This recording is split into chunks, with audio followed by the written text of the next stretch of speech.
Alors bonjour à nouveau, mon nom est Yves.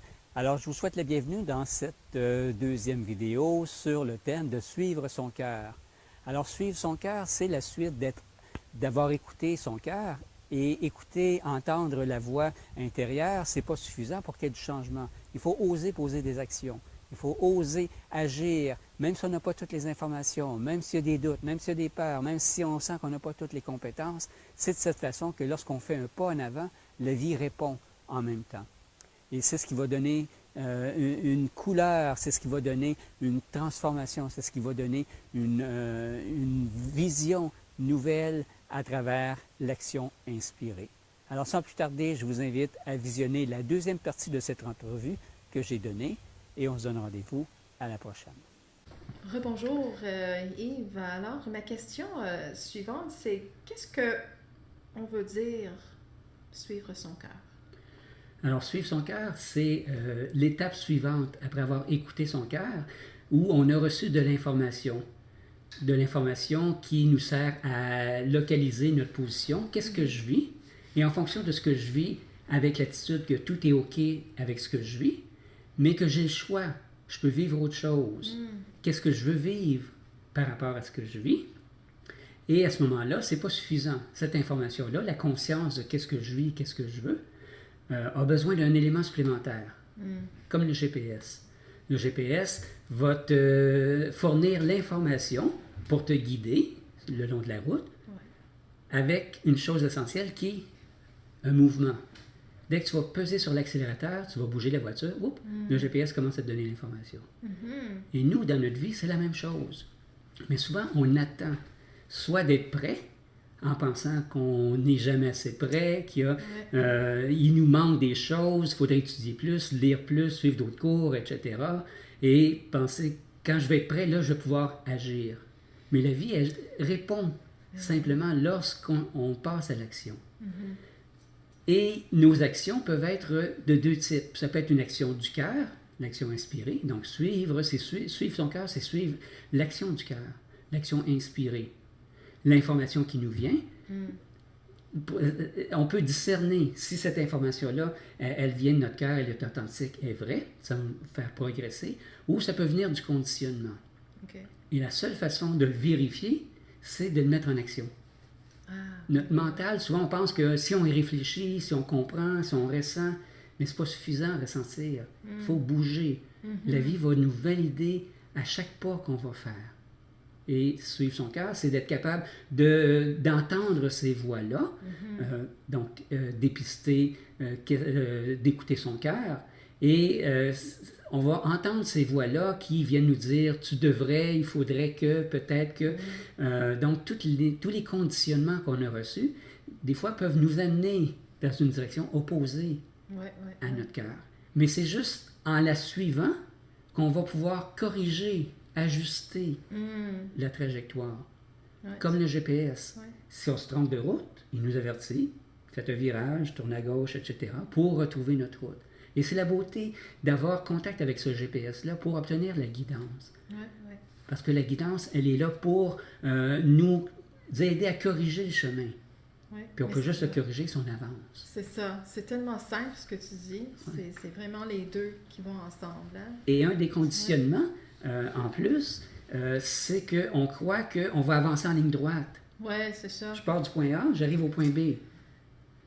Mais il n'y a pas de ligne droite. Si on regarde un voilier, le voilier, il fait ce qu'on appelle le louvoiement. Il s'en va toujours de gauche à droite et corrige son tir pour arriver à destination. Et même les avions, si on prend un vol Montréal-Paris, alors on croit que l'avion s'en va en ligne droite. Quand on est dans l'avion, on a l'impression que ça s'en va en ligne droite. Mais il y a un pilote automatique. Et le pilote automatique, qu'est-ce qu'il fait? Il va corriger la destination. 99,9% du temps, il est hors circuit. Il s'ajuste constamment. Et c'est de cette façon-là, suivre son cœur, qu'on va oser ne pas tout savoir, oser faire une erreur qui ne sera jamais une erreur, qui va être juste un pas qui va nous permettre d'avancer progressivement. Oui, alors ce que je comprends bien, si on est à l'écoute de notre GPS puis on prend l'action, on peut être comme ce pilote l'avion en autopilote, on peut toujours se corriger. Oui. C'est merveilleux, ça. Oui, mais c'est important de comprendre qu'il y a une participation. La vie attend qu'on bouge pour nous répondre. Donc, c'est comme une danse. Oui, c'est comme ça. un tango. C'est beau, ça. Oui. Oui. Alors, quels sont les avantages à suivre son cœur versus, dans le fond, les conditionnements? Bien, suivre son cœur, c'est d'oser, même si on a des peurs, même si on est incertain, même si on a l'impression qu'on n'est pas tout à fait prêt, c'est oser suivre l'aspiration du cœur. S'il y a une intuition, s'il y a un désir, s'il y a quelque chose qu'on sent qu'on voudrait réaliser dans notre vie, mais c'est d'être capable de le mettre en action pour se rapprocher, parce qu'on est vivant seulement quand on remplit nos besoins, quand on accomplit nos rêves. Et la plupart du temps, nos rêves sont endormis par nos conditionnements. On revient au conditionnement. Donc, ça va ensemble. Écouter son cœur et suivre son cœur, ça va de pair. Qui fait en sorte que si je suis mon cœur, mais je vais suivre ce qui est vrai, ce qui est authentique pour moi, et non pas la voix, cette petite voix qui me fait douter, peut-être que tu vas te tromper, peut-être que c'est pas la bonne chose, puis on attend, puis on hésite. Ou cette voix-là peut aussi nous donner une certitude. On est certain qu'on est sur la bonne voie, et des fois, on n'est pas à l'écoute. Donc, si on n'est pas à l'écoute, on peut se retrouver 10 ans, après 10 ans, au même point. Parce que la voix du cœur nous parlait, mais nous, on avait plus écouté la voix du mental, parce qu'elle est insécure, puis elle voulait vivre plus un confort. Donc, à ce moment-là, on est sur au même point, si on pourrait dire. C'est ça. Ce que j'entends, c'est qu'on peut vivre des illusions si on n'est pas à l'écoute de notre cœur. Oui, effectivement, on peut se raconter des histoires. Oui. Alors, je suis curieuse en ce moment, quel exercice pouvons-nous pratiquer pour suivre notre cœur? C'est très simple. Il y en a des tonnes et des tonnes d'exercices. Ici, je pourrais t'en montrer un que les gens pourraient faire aussi à la maison. Très simple. L'idée, c'est suivre son cœur, c'est suivre qu'est-ce qui est joyeux pour soi, qu'est-ce qui est léger. C'est un bon guide, ça. Si on est dans la lourdeur, on n'est pas dans notre cœur. Mais être dans son cœur, ça ne veut pas dire qu'il n'y a pas d'excitation, qu'il n'y a pas de peur, qu'il n'y a pas d'anxiété. L'anxiété est là, donc c'est ma localisation. Mais je suis capable d'agir pareil. Et agir en étant en contact avec une énergie de joie, une énergie de plaisir, et à travers la présence aussi. Donc la présence qu'on a mentionnée dans le premier module va toujours être là. Suivre son cœur, c'est être en contact avec le présent qui va nous aider à corriger ça. Alors le petit exercice que je te propose, c'est un mouvement en lenteur. Donc, c'est très simple. Ça peut se faire debout, ça peut se faire assis. Nous, on va le faire assis ici. Parfait. Mais l'idée, c'est d'être capable d'explorer un mouvement en étant présent au mouvement. Sans essayer de penser qu'est-ce que je devrais faire pour que ce soit correct, pas correct, etc. Mais être à l'écoute de l'impulsion, si on pourrait dire, de ressentir qu'est-ce que mon corps désire exprimer spontanément. Et moi, je peux juste être présent à la joie que ce mouvement-là me procure. Et ça se peut qu'en faisant cet exercice-là, mais je sens que c'est automatique. On peut faire le mouvement comme ça, mais là, c'est conditionné parce que c'est mon mental qui dit « je vais faire ça comme ça, ça, je pense que c'est beau ». Alors qu'ici, il n'y a rien de prévu. Suivre son cœur, c'est vivre dans l'imprévu. Et d'être capable de danser avec la vie, comme j'ai déjà mentionné. Et ça se peut qu'au départ, on ne sente rien. Alors, on ne fait rien, tout simplement. On est juste présent à l'énergie dans notre bras ou dans notre corps. Et on va ressentir éventuellement une impulsion. Et ça se peut que si on ne sent rien, au bout de quelques minutes, on va sentir une impulsion à baisser le bras. Parce qu'il va y avoir une fatigue. Mais cette impulsion-là, ce n'est pas une décision qu'on a prise. C'est un ressenti. Donc, suivre son cœur, c'est basé encore une fois sur le ressenti. Est-ce que ce ressenti-là est vrai, authentique pour moi, ou est-ce qu'il vient d'un conditionnement? Et malheureusement, on agit le plus souvent par fonction des ressentis qui sont la souffrance. Quand on souffre, on avance, on bouge, on passe à l'action. On dirait qu'on attend tellement de souffrir, là je peux bouger, là, ou là, j'ai pas le choix. Alors que agir avec son cœur, suivre son cœur, l'action du cœur inspirée, c'est d'être à l'écoute de cette impulsion de la vie-là, même si on ne sait pas pourquoi on a cette impulsion à agir avec notre cœur, mais on suit, sachant qu'il va y avoir la vie qui va nous aider, qui va nous corriger, comme avec le GPS toujours, qui va nous donner l'information. Quand on a fait un pas, l'autre information va nous arriver, parce que les informations ne nous arrivent pas toutes en même temps. Ah oui. Alors, on essaye ça? Oui, tout à fait. Parfait. On essaye ça. Non, tu peux, ça va être à l'écoute, juste peut-être soulever un des bras, ou ça peut être les deux bras. Oui. Ça me pique ici. Oui, donc ça, c'est quelque chose, un besoin. Un besoin. Suivre son cœur, c'est ça aussi, c'est répondre à ses besoins. OK. Et c'est prendre contact avec le corps, le bras.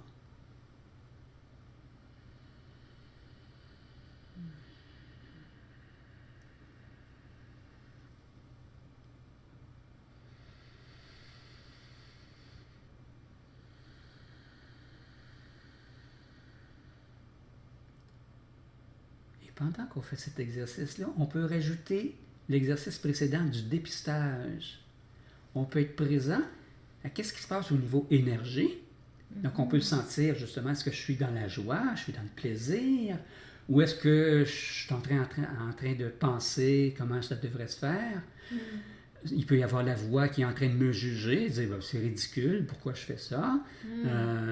Ça se peut que je ne sente rien du tout puis que je n'ai pas le goût de le faire. Donc, toutes ces petites voix-là peuvent être aussi dépistées pendant qu'on fait. Et c'est ce qui se produit dans la vie. Oui.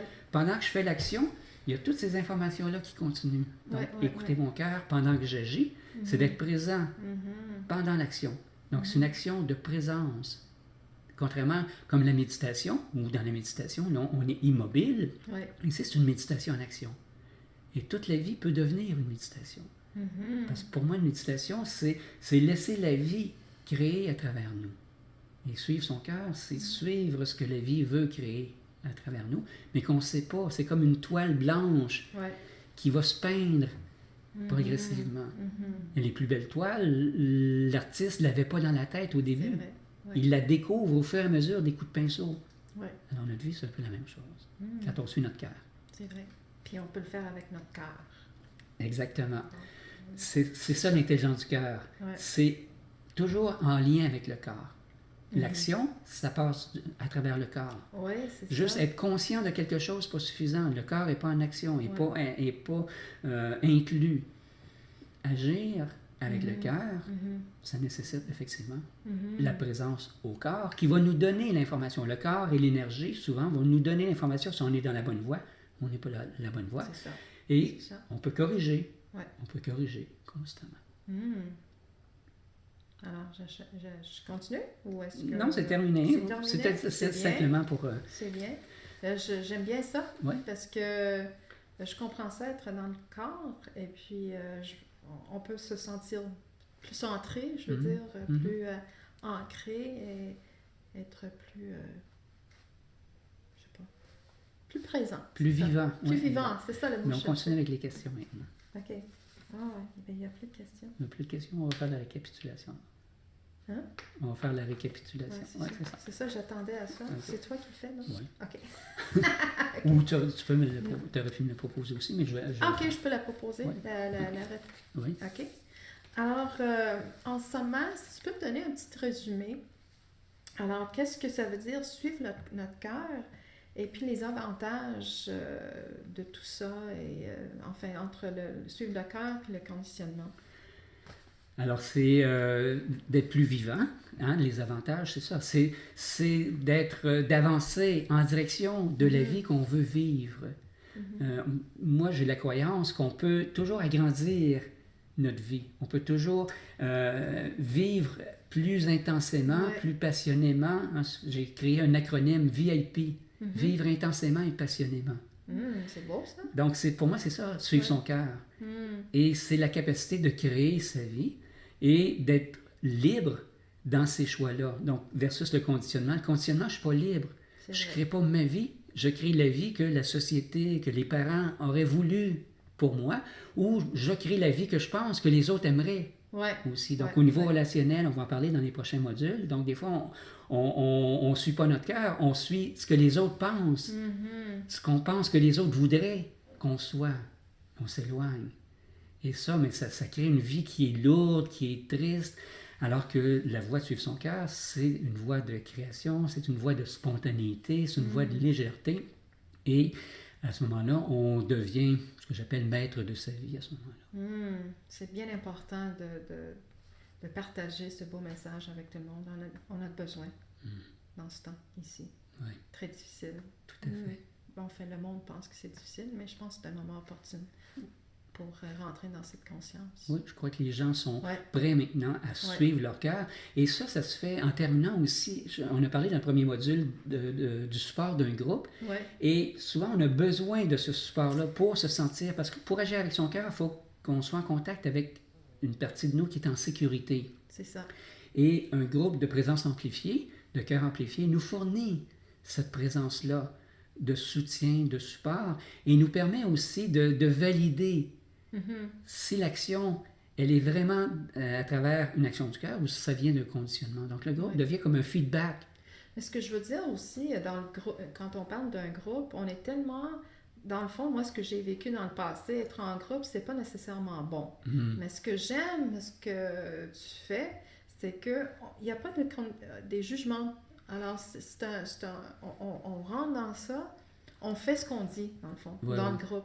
C'est pour ça que j'aime bien ça. Alors, les gens qui ont peur de rentrer dans le groupe, parce que la plupart de nous, même quand on travaille, on a peur d'être en groupe. Mais ce que j'aime, ce que tu apportes, c'est il n'y a pas de jugement ici.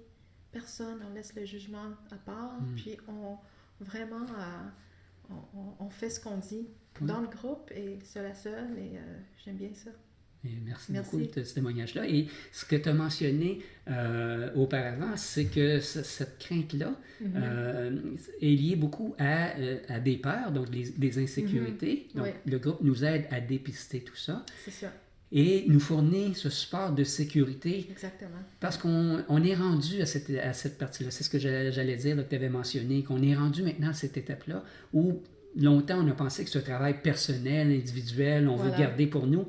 Parce qu'il y a une peur du jugement, il y a un inconfort, alors que le groupe en intelligence du cœur permet de toucher le meilleur de soi. Donc, il n'y a pas cette peur-là de dévoiler, parce que on ne cherche pas à dévoiler ce qui ne va pas, on cherche plutôt à contacter cette partie de nous qui est vivante et de pouvoir l'exprimer. C'est ce qu'on va faire dans le prochain module. On va voir comment exprimer cette partie-là de nous qui veut vivre intensément et passionnément. Bien, j'ai hâte à ton prochain module, Yves. Au plaisir. Oui, c'est bon. Merci beaucoup. Bienvenue.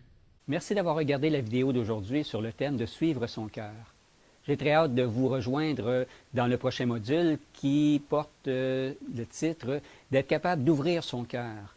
Ouvrir son cœur pour pouvoir recevoir des autres et pouvoir exprimer le meilleur de vous. Et ça va permettre aussi de désamorcer le système de défense qui nous empêche de recevoir le meilleur de la vie, plus d'abondance, plus de bon, et d'exprimer pleinement qui vous êtes aussi.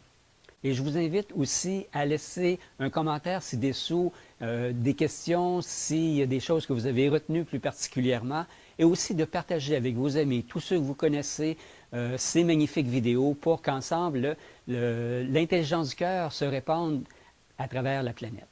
Merci et à très bientôt.